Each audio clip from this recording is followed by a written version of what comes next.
أعوذ بالله من الشيطان الرجيم بسم الله الرحمن الرحيم ومنهم أميون لا يعلمون الكتاب إلا أماني وإن هم إلا يظنون فويل للذين يكتبون الكتاب بأيديهم ثم يقولون هذا من عند الله ليشتروا به ثمنا قليلا فويل لهم مما كتبت أيديهم وويل لهم مما يكسبون وقالوا لن تمسنا النار إلا أياما معدودة قل أتخذتم عند الله عهدا فلن يخلف الله عهده أم تقولون على الله ما لا تعلمون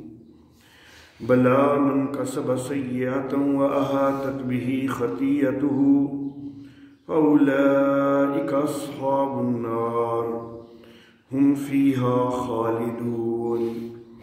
والذين آمنوا وعملوا الصالحات أولئك أصحاب الجنة هم فيها خالدون صدق الله مولانا العلي العظيم وبلغنا نبيه ورسوله الكريم۔ اور ان میں سے کچھ ان پڑھ ہیں کہ جو کتاب کو جانتے نہیں ہیں مگر کچھ آرزویں ہیں، اور نہیں وہ مگر صرف گمان کرتے۔ پس ہلاکت ہے ان لوگوں کے لیے کہ جو کتاب لکھتے ہیں اپنے ہاتھوں سے، پھر کہتے ہیں کہ یہ اللہ کی طرف سے ہے تاکہ اس کے ذریعے تھوڑا مول خریدیں۔ پس ہلاکت ہے ان کے لیے بوجہ اس کے کہ جو ان کے ہاتھوں نے لکھا، اور ہلاکت ہے ان کے لیے بوجہ اس کے کہ جو انہوں نے کمایا، جو وہ کماتے ہیں۔ اور کہنے لگے کہ ہم کو آگ نہیں چھوئے گی مگر گنتی کے چند دن۔ تو کہے کہ کیا تم نے اللہ سے عہد لے رکھا ہے؟ پس اللہ اپنے عہد کے خلاف نہیں کرے گا۔ یا تم اللہ پر وہ کہتے ہو کہ جو تم جانتے نہیں؟ کیوں نہیں، بلکہ جو کوئی برائی کرے اور اس کی خطا اس کو گھیر لے تو وہ لوگ ہیں جہنم والے، وہ اس میں ہمیشہ رہیں گے۔ اور وہ لوگ کہ جو ایمان لائے اور نیک عمل کیے وہ جنت والے لوگ ہیں، وہ اس میں ہمیشہ رہیں گے۔ محترم احباب، بنی اسرائیل کے حالات کی 5 انواع کا تذکرہ چل رہا ہے۔ پہلی نوع میں بنی اسرائیل کے اوپر ہونے والے 8 انعامات کا تذکرہ کیا گیا۔ دوسری نوع میں اسلاف یہود کی 4 حکم عدولیوں کا تذکرہ ہوا، اور اس کے بعد دوسری نوع کا تتمہ ذکر کیا جا رہا ہے، جس میں یہود کے 5 گروہوں کا تذکرہ ہو رہا ہے۔ ان میں سے 2 گروہوں کا تذکرہ گزشتہ درس میں کیا جا چکا ہے۔ ایک وہ کہ جو اللہ کا کلام سنتے ہیں اور پھر اس کے اندر تحریف کر دیتے ہیں، ان کا تذکرہ ہو چکا۔ اور دوسرے وہ کہ جو اس مسلمانوں کی صفوں میں منافقت کے ساتھ گھستے ہیں، ان کا تذکرہ بھی ہو چکا۔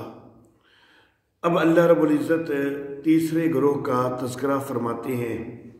اللہ فرماتے ہیں کہ کئی ان میں سے ان پڑھ ہیں کہ جو کتاب کو نہیں جانتے مگر کچھ آرزویں بنا رکھی ہیں اور وہ صرف گمان ہی کرتے ہیں۔ یہ تیسرے گروہ کا تذکرہ ہے۔ پہلا گروہ جس کا تذکرہ ہوا تھا تو وہ یہ تذکرہ تھا کہ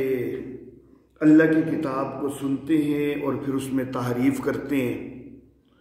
تو ظاہر بات ہے کہ اللہ کی کتاب کو سن کے اس کے اندر تحریف کرنا یہ عام افراد کا کام تو نہیں ہو سکتا، یہ تو مولویوں کا کام ہو سکتا ہے۔ تو گویا کہ پہلا گروہ جو ذکر ہوا تھا وہ علماء کا، مولویوں کا گروہ ذکر ہوا تھا بنی اسرائیل کے۔ دوسرا گروہ جو منافقت سے مسلمانوں کی صفوں میں گھستے ہیں، جاسوسی وغیرہ کرنا ان کا مقصود ہوتا ہے،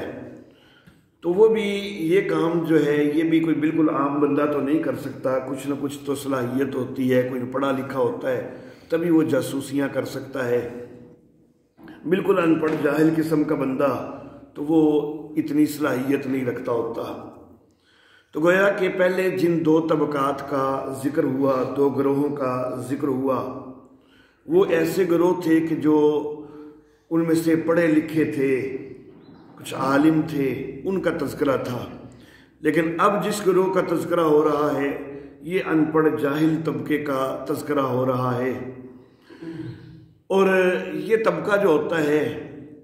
یہ اس لحاظ سے بڑا مظلوم ہوتا ہے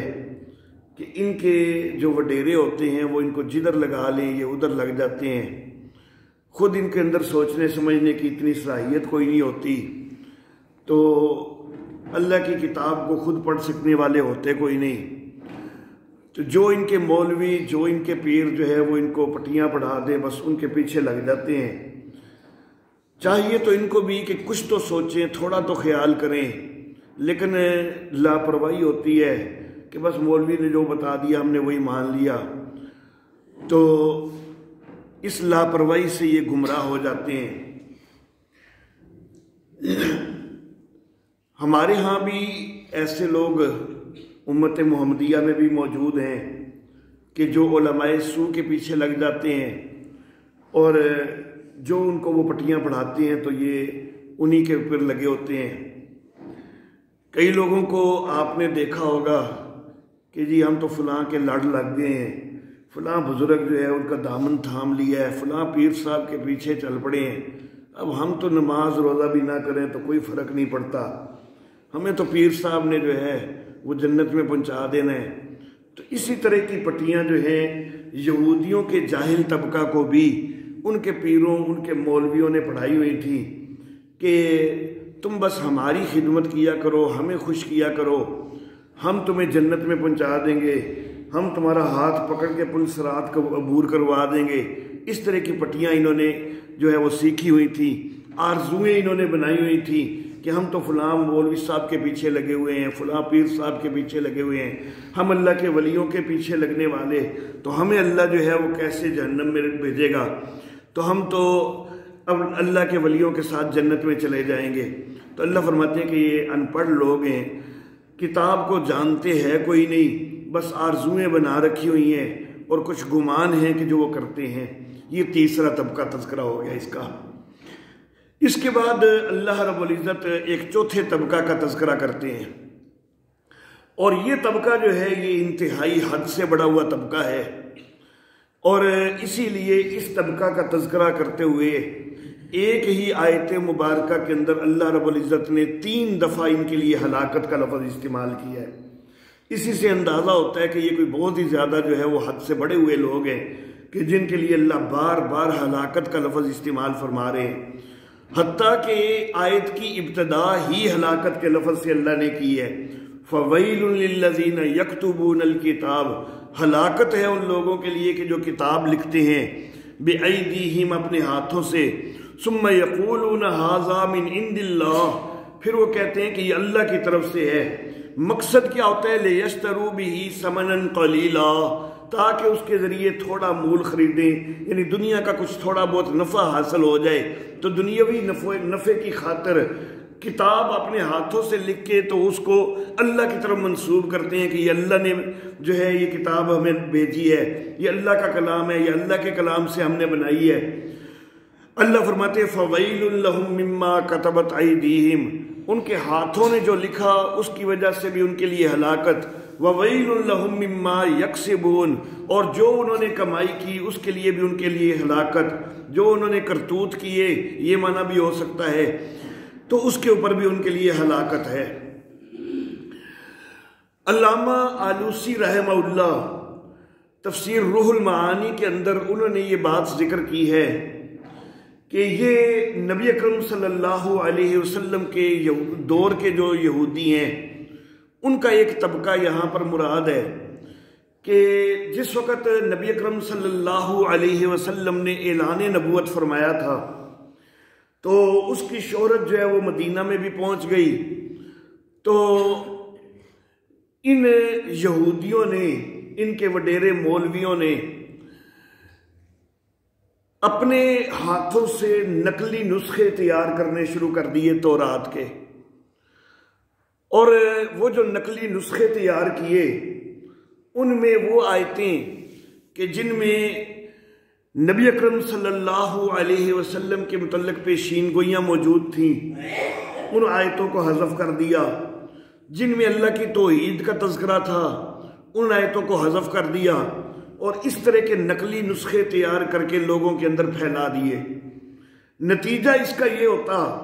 کہ جب کوئی مسلمان کسی یہودی سے کہتا کہ بھائی تمہاری تو اپنی کتاب کے اندر ہمارے نبی کی پیشین گوئیاں موجود ہیں تو پھر تم مانتے کیوں نہیں ہو، تو وہ تورات لا کے کہتا کہ دیکھو ہمارے پاس یہ تورات موجود ہے، اس میں تو کوئی پیشین گوئی کوئی نہیں ہے، کیونکہ وہ نقلی نسخے ہوتے تو ظاہر ہے ان کے اندر پیشین گوئی کدھر سے ملنی تھی۔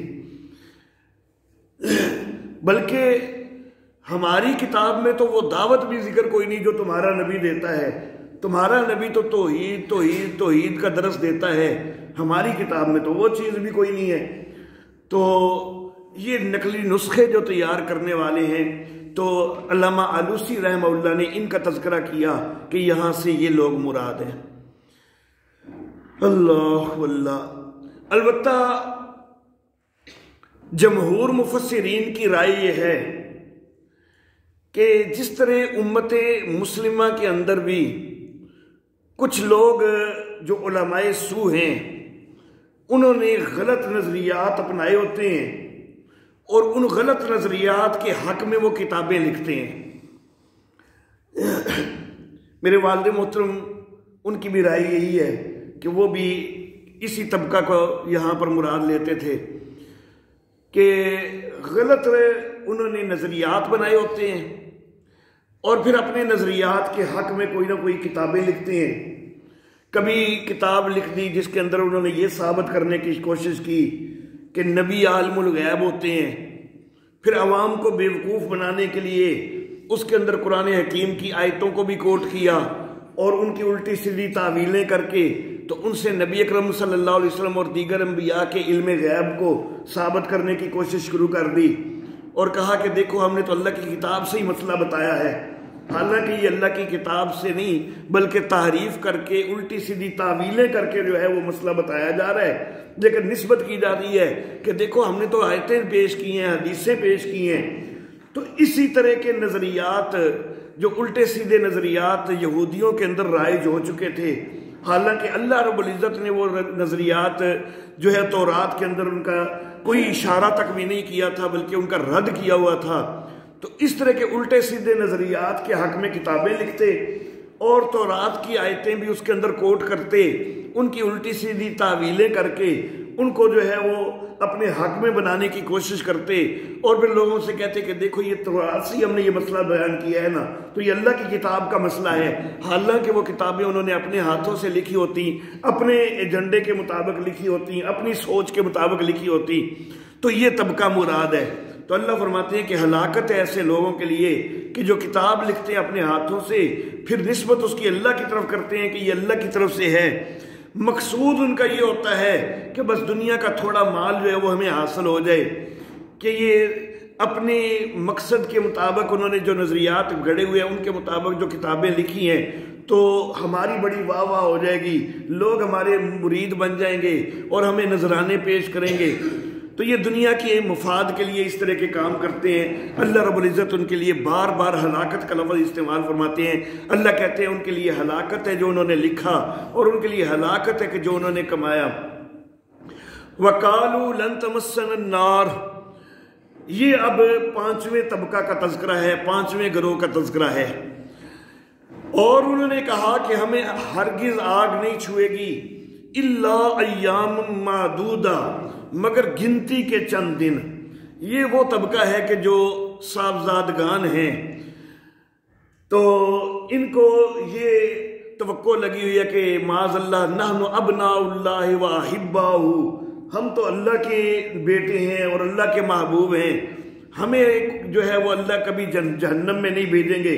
اگر بھیجیں گے بھی تو بس چند دن کے لیے جہنم ہمارے لیے ہوگی، اس کے بعد ہم تو سیدھے جنتی ہیں، ہم نبیوں کی اولاد ہیں، ہم ولیوں کی اولاد ہیں، تو ہمارے لیے جو ہے وہ ہمیشہ کی جہنم تو نہیں ہو سکتی۔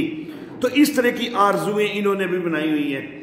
پہلے بھی ایک طبقہ کا تذکرہ ہوا کہ جنہوں نے آرزویں بنائی ہوئی ہیں، وَمِنْهُمْ أُمِّيُّونَ لَا يَعْلَمُونَ الْكِتَابَ إِلَّا أَمَانِيَّ، اس طبقے کا تذکرہ ہوا، لیکن وہ تذکرہ ہے ان پڑھ جاہل لوگوں کا۔ اور یہ جو طبقہ ہے تو یہ شہزادے لوگ ہیں، صاحبزادے لوگ ہیں، تو یہ پڑھے لکھے ہیں، اور انہوں نے بھی جو ہے وہ جھوٹی آرزویں قائم کی ہوئی ہیں کہ یہ کہتے ہیں کہ ہمیں آگ ہرگز نہیں چھوئے گی مگر بس گنتی کے چند دن۔ کوئی کہتا ہے 3 دن ہمیں آگ جو ہے وہ چھوئے گی بس، اور 3 دن ہمیں سزا ملنے کے بعد بس جنت مل جائے گی۔ کوئی کہتا ہے 10 دن جو ہے وہ ہمیں سزا ملے گی، کیونکہ حضرت موسیٰ علیہ الصلوۃ والتسلیمات جس وقت کوہ طور پر گئے تھے تو رات لینے کے لیے، تو 30 دن کا کہہ کے گئے تھے، تو 30 دن تو ہمارے آبا نے کوئی غلط حرکت نہیں کی تھی، کوئی شرک نہیں کیا تھا، لیکن آخر پہ 10 دن جب موسیٰ علیہ السلام کو زیادہ لگے تھے تو ان 10 دن کے اندر ہمارے آبا نے شرک کیا تھا، تو ہمارے آبا کا قصور 10 دن کا ہے، تو اس لیے ہمیں 10 دن جو ہے وہ آگ چھوئے گی، اس کے بعد تو ہم جنتی ہی جنتی ہوں گے۔ کوئی زیادہ آگے بڑھتا ہے تو وہ کہتا ہے کہ چلو وہ کل دورانیہ 40 دن کا تھا، تو 40 دن تک ہمیں آگ چھو لے گی، اس کے بعد تو ہمیں جنت ہی جنت ملے گی۔ تو اس طرح کی انہوں نے آرزویں بنائی ہوئی ہیں کہ ہمیں گنتی کے صرف چند دن ہی جہنم جو ہے وہ چھو سکتی ہے۔ اللہ فرماتے ہیں کل اے نبی آپ کہیے اتخذتم عند اللہ عہدا، کیا تم نے اللہ سے عہد لے رکھا ہے؟ فَلَن يُخْلِفَ اللَّهُ عَهْدَهُ، پس اللہ ہرگز اپنے عہد کا خلاف نہیں کرے گا۔ دو مفہوم ہیں، ایک یہ کہ کیا تم نے اللہ سے کوئی عہد لے رکھا ہے کہ جس عہد کی اللہ نے کبھی خلاف ورزی نہیں کرنی، لیکن زیادہ بہتر مفہوم جو ہے وہ دوسرا ہے کہ کیا تم نے اللہ سے عہد لے رکھا ہے؟ اگر واقعی ایسا ہے نا کہ عہد لے رکھا ہے تو پھر اللہ عہد کے خلاف تو کوئی نہیں کرتا، لیکن تو پہلے عہد بھی تو کوئی ثابت کرو نا کہ تمہارے ساتھ اللہ نے کوئی عہد کیا ہے، تو وہ عہد تو ہے کوئی نہیں، تو پھر اللہ کے اوپر جو ہے وہ کیوں امیدیں لگا بیٹھتے ہو جب اللہ نے تم سے کوئی ایسا عہد نہیں کیا ہوا؟ تو اگرچہ پہلا مفہوم بھی جو ہے وہ بعض اوقات علماء بیان کر دیتے ہیں، لیکن زیادہ بہتر الفاظ جو ہیں وہ دوسرے مفہوم کے ہیں، کیونکہ پہلے مفہوم کے اندر وہ ایک نسبت بن جاتی ہے کہ اللہ کیا اس عہد کا خلاف نہیں کرے گا، کوئی ایسا عہد لیا ہوا ہے، اس کے اندر ایک نسبت اس انداز کی بن جاتی ہے جو مناسب نہیں ہے۔ تو اس لیے زیادہ مناسب معنی یہ کہ کیا تم نے اللہ سے کوئی عہد لے رکھا ہے؟ اگر عہد لے رکھا ہے تو پھر واقعی اللہ تو کبھی عہد کے خلاف کرتا کوئی نہیں، لیکن پہلے یہ بھی تو ثابت کرو نا کہ کوئی عہد لیا ہوا بھی ہے کہ نہیں۔ تو جب عہد لیا ہی کوئی نہیں تو پھر تو تمہارے لیے یہ چند دن کے بعد نجات والی بات کوئی نہیں ہے۔ اگر واقعی کوئی عہد ہوتا تو پھر تو اللہ ہرگز اس کے خلاف کوئی نہ کرتا، لیکن ایسا عہد ہے ہی کوئی نہیں۔ ام تقولون علی اللہ ما لا تعلمون، یا یہ ہے کہ تم اللہ کے اوپر وہ باتیں کرتے ہو کہ جو تم جانتے کوئی نہیں ہو، تو بغیر سوچے سمجھے جو ہے وہ ان خوش گمانیوں کے اندر مبتلا ہو رہے ہو اور اللہ کے ذمہ لگا رہے ہو کہ اللہ نے ہمیں جہنم نہیں دینی ہے زیادہ دیر، تو یہ اللہ کے اوپر وہ باتیں کرتے ہو کہ جن کا تمہیں پتہ کوئی نہیں۔ آؤ تمہیں بتاتے ہیں کہ جہنم اور جنت کے جو ہے وہ بنیاد کیا ہے، کس کو جہنم ملنی ہے، کس کو جنت ملنی ہے۔ بلا من کسب سیئۃ واحاطت بہ خطیئتہ، کیوں نہیں جس نے برائی کمائی اور اس کی برائی نے اس کو گھیر لیا، فَأُولَٰئِكَ أَصْحَابُ النَّارِ، تو یہ لوگ ہیں جہنم والے۔ معیار یہ نہیں کہ تم صاحبزادے ہو تو تم جنت میں چلے جاؤ گے، بلکہ معیار یہ ہے کہ کیا تم نیک کام کر رہے ہو یا برے کام کر رہے ہو۔ اگر برے کام کر رہے ہو نا تو صاحبزادے جتنے مرضی تم ہو، لیکن تمہارے لیے جہنم مقدر ہو جائے گا۔ تو وہ جہنم والے ہیں، ہم فیہا خالدون، وہ اس میں رہیں گے۔ والذین آمنوا وعملوا الصالحات، اگر جنت چاہتے ہو نا تو وہ صاحبزادگیوں سے نہیں ملتی ہوتی، جنت ملتی ہے کہ اگر ایمان لاؤ نیک عمل کرو تو اولئک اصحاب الجنہ، یہ جنت والے لوگ ہیں، ہم فیہا خالدون، یہ اس میں ہمیشہ رہیں گے۔ یہاں پر اللہ رب العزت نے جہنم والوں کا تذکرہ کرتے ہوئے فرمایا فَأُولَئِكَ أَصْحَابُ النَّارِ، یہاں پر اولائکا کے لفظ کے ساتھ فا لگی ہوئی ہے کہ فَأُولَئِكَ أَصْحَابُ النَّارِ۔ آگے اللہ رب العزت نے جنت والوں کا جب تذکرہ کیا ہے نا تو اولائکا کے لفظ کے ساتھ فا نہیں لگی ہوئی، بلکہ ویسے کہا اولائکا اصحاب الجنہ۔ علامہ آلوسی رحمہ اللہ انہوں نے اس حوالہ سے ایک بڑا خوبصورت نقطہ ذکر کیا ہے۔ انہوں نے یہ ذکر کیا کہ جہنم والوں کے ذکر میں ساتھ فا لگائی گئی ہے، اور فا ہوتی ہے کسی چیز کے نتیجے کے اظہار کے لیے کہ چونکہ تمہارے کام برے ہیں، کرتوت برے ہیں، تو ان کرتوتوں کی وجہ سے تم جہنم میں جاؤ گے۔ تو بنیاد وہ کرتوت ہیں جن کرتوتوں کی وجہ سے تم نے جہنم میں جانا ہے۔ لیکن ایمان والوں کے لیے یہ فا جو ہے جو نتیجے کا اظہار کر رہی ہے، یہ استعمال نہیں کی، بلکہ یہ کہا کہ ایمان لاؤ نیک عمل کرو، باقی آگے اللہ کی رحمت ہونی ہے، اللہ کی رحمت سے تم نے جنت میں جانا ہے۔ ایمان اور اعمال سے تم کہو نا کہ ہم جنت کے مستحق ہو جائیں گے، تو پھر تو سوال پہلے یہ ہوگا کہ اللہ نے آج تک جو تمہارے اوپر نعمتیں کی ہیں تو تم نے اپنے ایمان کے ساتھ اور اپنے اعمال کے ساتھ کیا ان نعمتوں کا شکر ادا کرنے کا حق ادا کر دیا ہوا ہے؟ تو تم تو اپنے ایمان اور اعمال سے اللہ کی سابقہ نعمتوں کا شکر ادا کرنے کا بھی حق نہیں ادا کر پاتے، تو تم کیا کہہ سکتے ہو کہ ہمارے اعمال ہمیں جنت میں لے جائیں گے؟ اعمال کی بنیاد نہیں، ہاں یہ شرط ہے کہ ایمان ہو تو تب جنت ملتی ہے، یہ شرط ضرور ہے، لیکن توقع جو ہے وہ یہ لگانا کہ میرے اپنے اعمال کے ساتھ یہ مان رکھنا کہ میں اپنے اعمال کے ساتھ جنت میں پہنچ جاؤں گا۔ کتنے ہیں تمہارے اعمال؟ اعمال کے ساتھ تم جنت میں پہنچنے والے تو کیا، اعمال کے ساتھ تو تم رب کی پرانی نعمتوں کا بھی شکر ادا نہیں کر سکتے۔ اعمال کے ساتھ اگر جنت ملنی ہو تو پہلے نعمتوں کا شکر ادا پورا ہو جائے، اس کے بعد پھر مزید اعمال ایسے ہوں کہ جو جنت کے مستحق بنائیں تو تب جنت ملنی ہے۔ تو اس لیے اعمال مدار نہیں ہے، بلکہ اللہ کی رحمت سے تمہیں جنت مل جانی ہے۔ اللہ واللہ، تو اللہ فرماتے ہیں کہ بلا من کسب سیئۃ واحاطت بہ خطیئتہ فاولئک اصحاب النار، جس نے برائی کی اور اس کی برائی نے اس کو گھیر لیا تو وہ جہنم والے ہیں۔ ایک فرقہ گزرا ہے معتزلہ۔ معتزلہ کا ایک نظریہ تھا کہ جو گناہ کبیرہ کرے تو وہ ہمیشہ کے لیے جہنمی ہوتا ہے۔ وہ اس آیت مبارکہ سے استدلال کرتے تھے، وہ کہتے تھے کہ یہاں پر عقیدے کی بات تو نہیں ہو رہی بلکہ عمل کی بات ہو رہی ہے کہ من کسب سیئۃ، جس نے برائی کی، تو برائی کرنا ایک عمل ہے نا۔ وہ کہتے تھے بات عقیدے کی نہیں ہو رہی بلکہ عمل کی ہو رہی ہے، تو برا عمل کیا، گناہ کیا، وَأَحَاطَتْ بِهِ خَطِيئَتُهُ، اور اس کے گناہ نے اس کو گھیر لیا، تو اللہ کہہ رہے ہیں کہ فَأُولَئِكَ أَصْحَابُ النَّارِ، یہ جہنم والے لوگ ہیں، ہم فیہا خالدون، یہ اس میں ہمیشہ رہیں گے۔ تو گویا کہ گناہ کرنے پر ہمیشہ کی جہنم وہ یہاں سے ثابت ہو رہی ہے۔ ہمارا اہل سنت والجماعت کا نظریہ یہ ہے کہ گناہ کبیرہ کا بھی بندہ بے شک مرتکب ہو جائے نا، شرک کی حالت میں فوت نہ ہوا ہو، شرک کی حالت میں فوت نہیں ہوا، باقی جتنے بھی گناہ ہیں تو ان کے ساتھ بھی اگر جو ہے ان گناہوں کے اندر لتھڑے ہوئے حالت میں بھی فوت ہو گیا ہے نا، تو پھر بھی کبھی نہ کبھی جو ہے وہ اس کو جنت مل جائے گی۔ اس کے گناہوں کا جو ہے وہ بدلہ اس کو ملنے کے بعد کبھی نہ کبھی وہ جنت میں چلا جائے گا، کیونکہ اس کا عقیدہ تو ٹھیک ہے نا۔ لیکن معتزلہ کہتے ہیں کہ یہاں سے ثابت ہو رہا ہے کہ جس نے گناہ کیا تو پھر وہ سیدھا جہنم کا ہے اور ہمیشہ کے لیے اس کی جہنم ہے۔ قدیم مفسرین نے اس کا جواب دیا، وہ جواب بھی بڑا اچھا تھا، بہتر تھا۔ انہوں نے کہا کہ بلا من کسب سیئۃ جو لفظ ہے نا،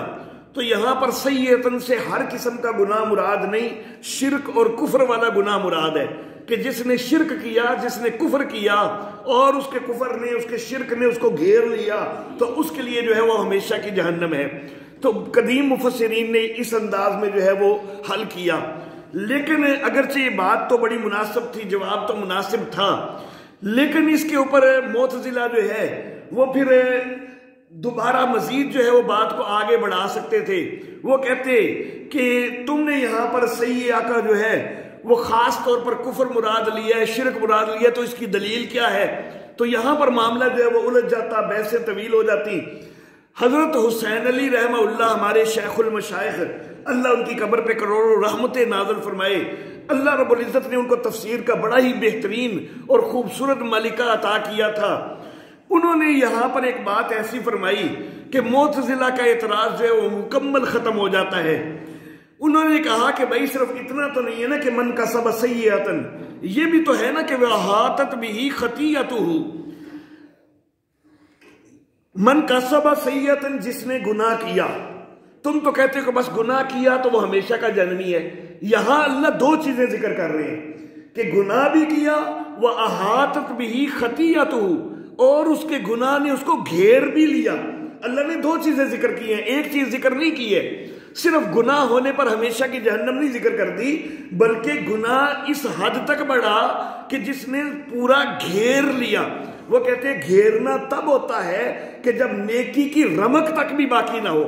اگر نیکی کی کوئی رمق بھی باقی ہے نا تو پھر یہ احاطہ خطیہ نہیں ہوا، یہ پھر پورا گھیرنا تو نہ ہوا، کیونکہ ابھی تو نیکی موجود ہے۔ تو نیکی کی رمق بھی موجود ہے تو احاطہ خطیہ نہیں ہوتا، گناہ سے گھیرا نہیں جاتا۔ گھیرا اس وقت جاتا ہے کہ نیکی کی ذرا سی رمق بھی باقی نہ رہو۔ تو ایمان بھی تو ایک نیکی ہے، اگر ایمان اس کے دل میں موجود ہے تو یہ رمق جب تک موجود ہے احاطہ خطیہ نہیں ہو سکتا۔ تو اس لیے یہاں پر وہ مراد ہے کہ احاطت بھی خطیت ہو، جن کے دل سے نیکی کی رمق تک بھی نکل گئی ہے، اور جب نیکی کی رمق نکل گئی ہے تو گویا کہ ایمان بھی ختم ہو چکا ہوا ہے، ایمان بھی موجود کوئی نہیں۔ ان کے متعلق یہ کہا گیا ہے کہ وہ ہمیشہ ہمیشہ کے لیے جہنمی ہے۔ یہ کافروں کے متعلق آیت ہے، یہ مسلمان گناہگاروں کے متعلق آیت نہیں ہے۔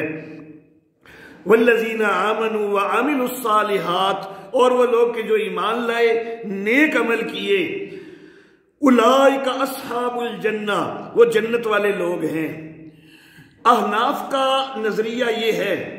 کہ ایمان اس کا حصہ نہیں ہے، اعمال جو ہے وہ ایک الگ چیز ہے، وہ ایمان کو خوبصورت تو بناتے ہیں لیکن وہ ایمان کا حصہ نہیں ہے، ایمان کا جز نہیں ہے۔ لیکن کچھ طبقات ایسے ہیں کہ وہ کہتے ہیں کہ نہیں، اعمال بھی ایمان کا جز ہوتے ہیں۔ تو علامہ آلوسی رحمہ اللہ اس آیت مبارکہ کی روشنی میں فرماتے ہیں کہ یہاں پر والذین آمنوا کے اوپر عطف ہوا ہے وعملوا الصالحات، تو گویا کہ یہ ایک الگ چیز ہے، یہ آمنوا کا حصہ نہیں ہے۔ تو یہاں سے احناف کی دلیل بنتی ہے کہ اعمال جو ہیں وہ ایمان کا حصہ نہیں ہوتے۔ تو جو لوگ ایمان لائے، نیک عمل کیے، اولئک اصحاب الجنہ، وہ جنت والے لوگ ہیں، ہم فیہا خالدون، وہ اس میں ہمیشہ رہیں گے۔ اللہ ہم سب کو وہاں پر جمع کرے۔ وآخر دعوانا ان الحمدللہ رب العالمین۔ الحمدللہ رب العالمین۔